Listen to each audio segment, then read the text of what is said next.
इसमें वीरापासी जी की आवाज है, उनका खून है इसमें। अंबेडकर जी की आवाज है, खून है इसमें। गांधी जी, नेहरू जी, सबकी आवाज है इसमें, सबका खून है इसमें। जब अंबेडकर जी के संविधान पर आरएसएस खुलकर आक्रमण करता है, फाड़ के फेंक देता है, बिल्कुल वही लोग जो अंबेडकर जी की मूर्ति के सामने जाके मत्था टेकते हैं, वही लोग अंबेडकर जी की विचारधारा को भूल जाते हैं। हर व्यक्ति एक समान है, और अगर ये देश है तो ये सबका देश है, किसी एक जात का नहीं है, किसी एक व्यक्ति का नहीं है, किसी एक अरबपति का नहीं है, किसी एक संगठन का नहीं है, हिंदुस्तान के हर नागरिक का है। इस संविधान को फाड़कर आरएसएस के लोग फेंकते हैं तो फिर आप चुप हो जाते हो। मैं आपसे ये कहना चाहता हूं, इसमें आपकी आवाज है, ये आपका खून है, और इसकी रक्षा करना, इसको बचाना आपका फर्ज बनता है, आपकी जिम्मेदारी है। खुल के प्रधानमंत्री कहता है सोना मत खरीदो, विदेश मत जाओ, और फिर हजारों करोड़ रुपए के जहाज में विदेश चला जाता है। आप लोग चुप रहते हो, आप लोग एक शब्द नहीं बोलते हो। भाइयों और बहनों, आप सबका बहुत बहुत स्वागत। गर्मी में आप आए, बात सुनने आए, इसके लिए दिल से आप सबका धन्यवाद करता हूं। वीरापासी जी के याद में ये फंक्शन है।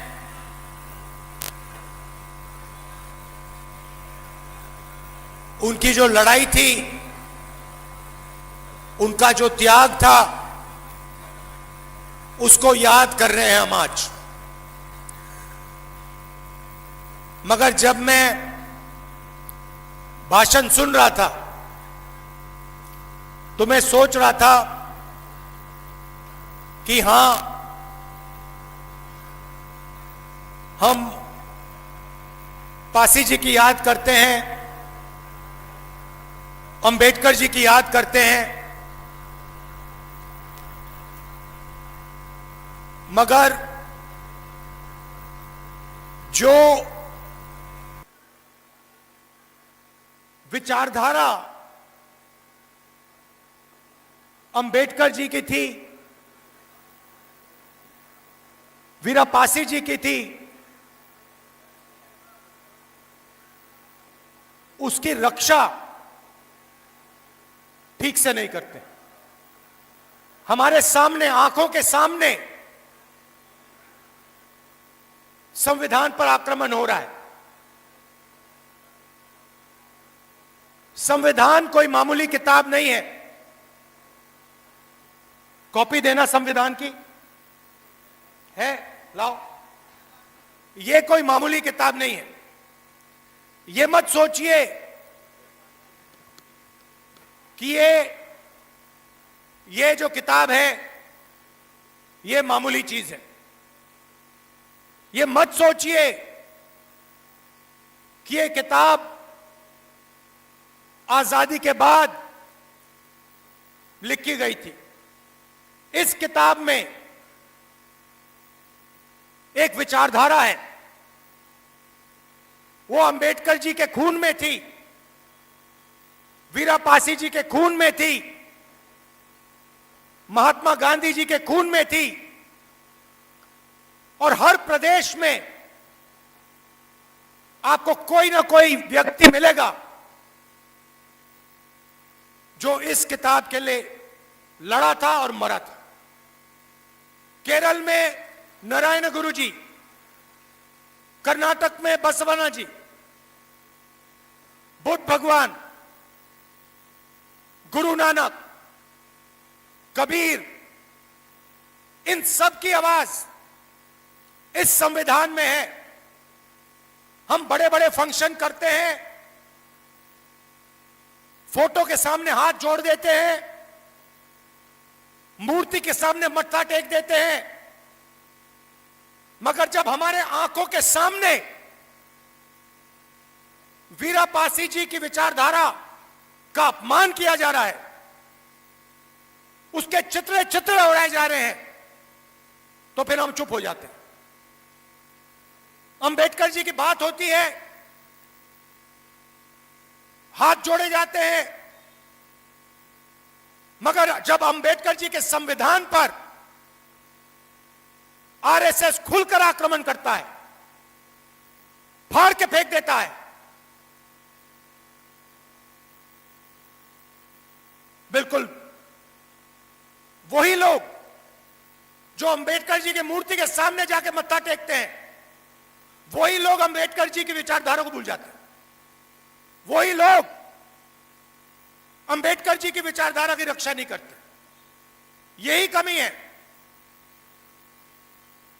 मूर्ति के सामने हाथ जोड़ो, मत्था टेको, मगर जब विचारधारा पर आक्रमण होता है, जब उनके खून पर आक्रमण होता है, तो फिर उसके सामने खड़ा होना पड़ेगा।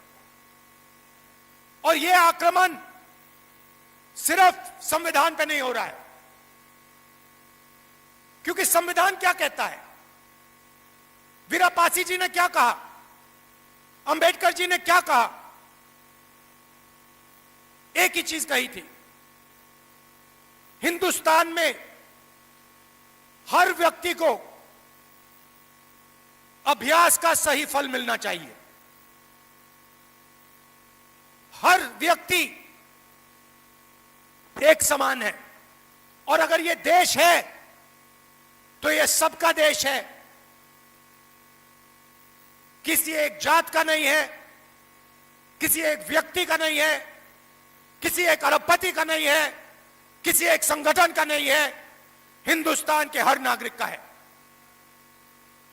नहीं, आप ताली बजा रहे हो, ताली बजा रहे हो, मगर जब आपके सामने, मुंह के सामने इस संविधान को फाड़कर आरएसएस के लोग फेंकते हैं, तो फिर आप चुप हो जाते हो। मैं आपसे ये कहना चाहता हूं, इसमें आपकी आवाज है, यह आपका खून है, और इसकी रक्षा करना,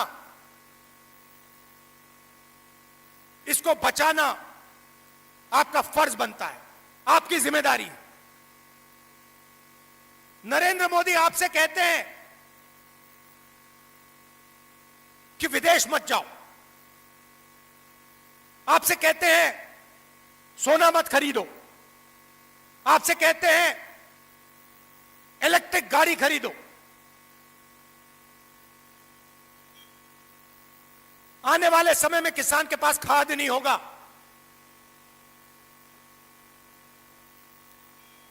आर्थिक तूफान आ रहा है। आप देखना, कुछ ही महीनों में महंगाई कहां जाती है, पेट्रोल के दाम कहां जाते हैं, डीजल के दाम कहां जाते हैं, गैस के दाम कहां जाते हैं, दाल चावल के दाम कहां जाते हैं। खुल के प्रधानमंत्री कहता है सोना मत खरीदो,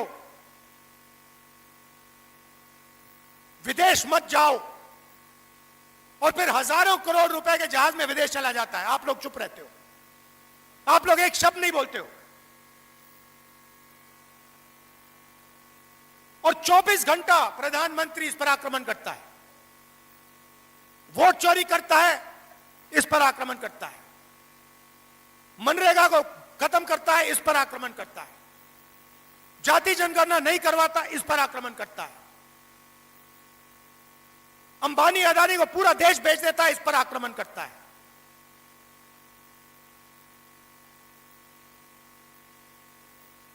तो मेरा कहना है, हम अगर अंबेडकर जी की बात करें, अगर हम वीरा पासी जी की बात करें और उनकी मूर्ति के सामने हम हाथ जोड़ें, तो फिर हमारी जिम्मेदारी है कि उनकी विचारधारा की हम रक्षा करें। इसके बिना हाथ जोड़ने का कोई मतलब ही नहीं है। आप सोचिए, अगर अंबेडकर जी यहां बैठे होते और आप उनके सामने हाथ जोड़ते, उनके नारे लगाते, और फिर एकदम बाहर जाके अंग्रेजों के साथ मिल जाते, उनकी विचारधारा के खिलाफ खड़े हो जाते, या उनकी विचारधारा की रक्षा नहीं करते तो अंबेडकर जी, वीरापासी जी क्या कहते?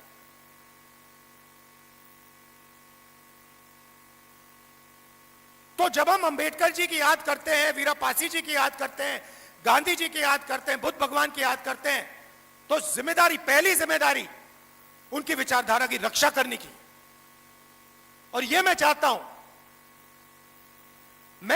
हूं 21वीं सदी के वीरापासी दिखाई दें। मैं चाहता हूं 21वीं सदी के अंबेडकर दिखाई दें। मैं चाहता हूं 21वीं सदी के गांधी जी दिखाई दें। और वो कहां से आएंगे? आप में से आएंगे, और कहीं से आ ही नहीं सकते। आसमान से तो टपक नहीं सकते, विदेश से तो नहीं आ सकते। आज के युवाओं में से आएंगे। आने वाला समय बहुत मुश्किल है। मोदी जी ने क्या किया? हिंदुस्तान का पूरा धन आपके जेब में से, आपके घरों में से निकाल दिया। संविधान आपकी रक्षा करता था। संविधान कहता था कि पब्लिक सेक्टर होना चाहिए। संविधान कहता था आरक्षण होना चाहिए। संविधान कहता था जुडिशरी में न्याय होना चाहिए। यह सारा का सारा नरेंद्र मोदी जी ने, अमित शाह ने, आरएसएस ने खत्म कर दिया। संविधान कहता था कि फ्री एंड फेयर मीडिया होना चाहिए, खत्म कर दिया। आपका पैसा आपके जेब से पूरा का पूरा निकाल दिया। आपकी मेहनत का पैसा, मनरेगा बंद कर दिया, पब्लिक सेक्टर को प्राइवेटाइज कर दिया। यूनिवर्सिटी में आरएसएस के वाइस चांसलर्स बैठा दिए। उनको कुछ नहीं मालूम, साइंस नहीं मालूम, हिस्ट्री नहीं मालूम, ज्योग्राफी नहीं मालूम, मगर यूनिवर्सिटी चला रहे हैं। क्यों? क्योंकि आरएसएस के हैं। तो संविधान को इन्होंने खत्म कर दिया है। संविधान कहता है हर व्यक्ति के पास एक वोट होना चाहिए। एसआईआर महाराष्ट्र, हरियाणा, मध्य प्रदेश, असम, बंगाल में करोड़ों लोगों के वोट काट दिए। जो उनके लिए वोट नहीं करते उनके वोट काट दिए। तो 24 घंटा इस पर आक्रमण किया। अब सच्चाई सामने आ रही है और सच्चाई से कोई नहीं छुपेगा। यह आपकी रक्षा करता था, यह हिंदुस्तान की अर्थव्यवस्था की रक्षा करता था, यह किसानों की रक्षा करता था, यह मजदूरों की रक्षा करता था, यह छोटे व्यापारियों की रक्षा करता था।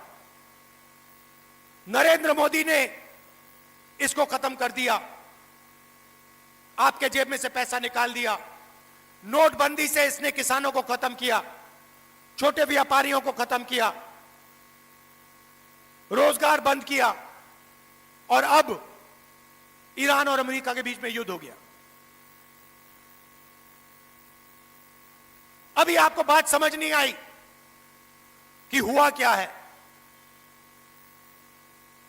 आप सोच रहे हो कि अमेरिका और ईरान के बीच में युद्ध है तो क्या हुआ, वो लड़ रहे, हमारा क्या लेना देना। भाई और बहनों, ये पहले आपकी रक्षा करता था, ये गायब हो गया है। अब आर्थिक तूफान आने वाला है। क्यों? क्योंकि अमेरिका ने ईरान पर आक्रमण किया और ईरान ने हॉर्मुज स्ट्रेट को बंद कर दिया। हॉर्मुज स्ट्रेट को बंद करने का मतलब दुनिया का 20% तेल, 20% तेल का सप्लाई खत्म। इसका नतीजा आने वाले समय में महंगाई आसमान तक। आपने अपनी जिंदगी में ऐसी महंगाई नहीं देखी होगी। फिर से दोहराता हूं, जो आने वाला है 3-4 महीने में, ऐसी महंगाई आपने अपनी जिंदगी में नहीं देखी होगी। दूसरी चीज, खाद किसानों को खाद नहीं मिलने वाला है। तीसरी चीज, गैस का सप्लाई खत्म होने जा रहा है। केरोसिन सारा का सारा बंद होने जा रहा है। और जो आपकी रक्षा करता था, इसको फाड़ के नरेंद्र मोदी ने फेंक दिया है। तो अब आर्थिक तूफान का नतीजा अंबानी अदानी को नहीं लगने वाला। वो अपने महलों में बैठे रहेंगे। अब सीधा का सीधा आर्थिक तूफान आपके घर में आ रहा है। क्यों? क्योंकि नरेंद्र मोदी ने इसको खत्म किया और जो आपको रक्षा करता था उसको उन्होंने हटा दिया। अब पूरा का पूरा झटका किसानों को लगने वाला है, युवाओं को लगने वाला है, मजदूरों को लगने वाला है, माताओं बहनों को लगने वाला है। और नरेंद्र मोदी क्या कहता है? कहता है विदेश मत जाओ, और फिर अपने जहाज पे उड़ के विदेश चला जाता है। भाइयों और बहनों, नरेंद्र मोदी ने हिंदुस्तान के आर्थिक सिस्टम को बेच दिया है। फिर से बोलता हूं, नरेंद्र मोदी ने हिंदुस्तान के आर्थिक सिस्टम को बेच दिया है। उसने अदानी को, अंबानी को और अमेरिका को हिंदुस्तान का आर्थिक सिस्टम पकड़ा दिया है। अब आर्थिक तूफान आ रहा है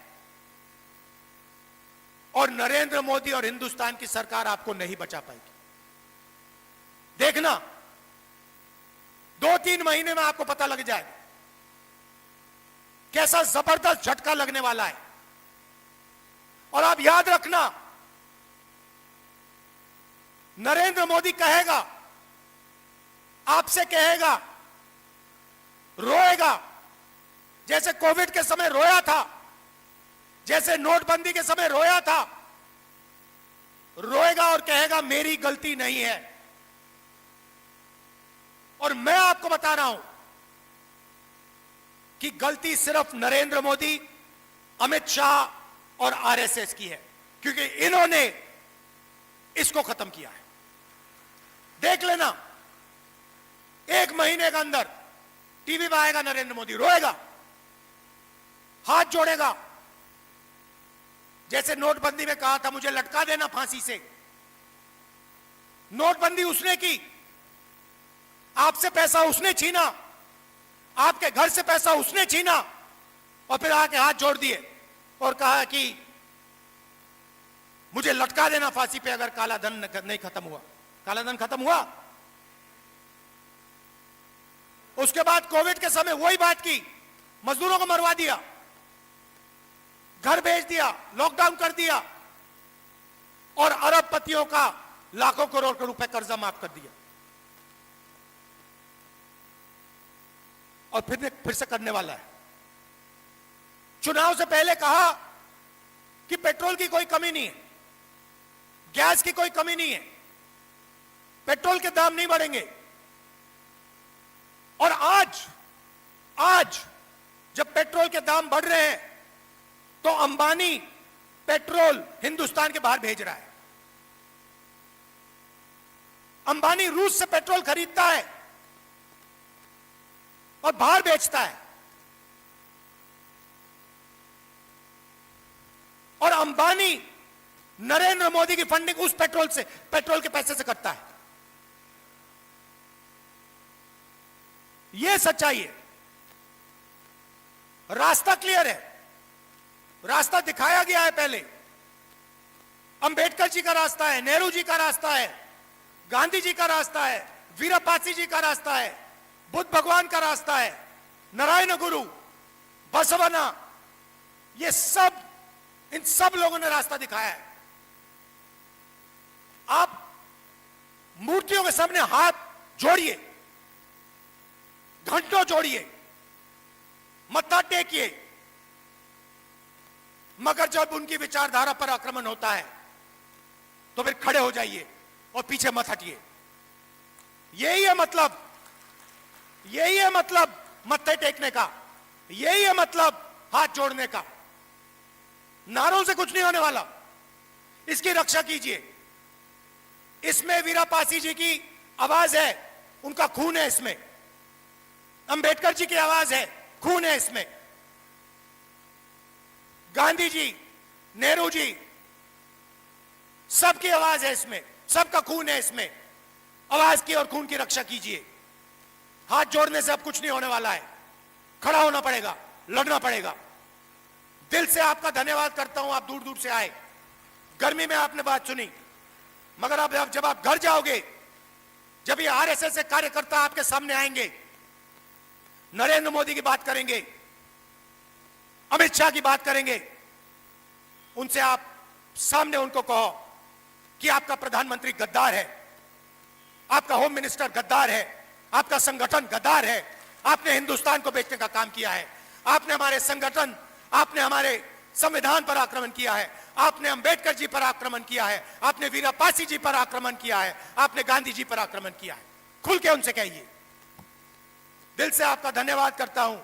नमस्कार, जय हिंद।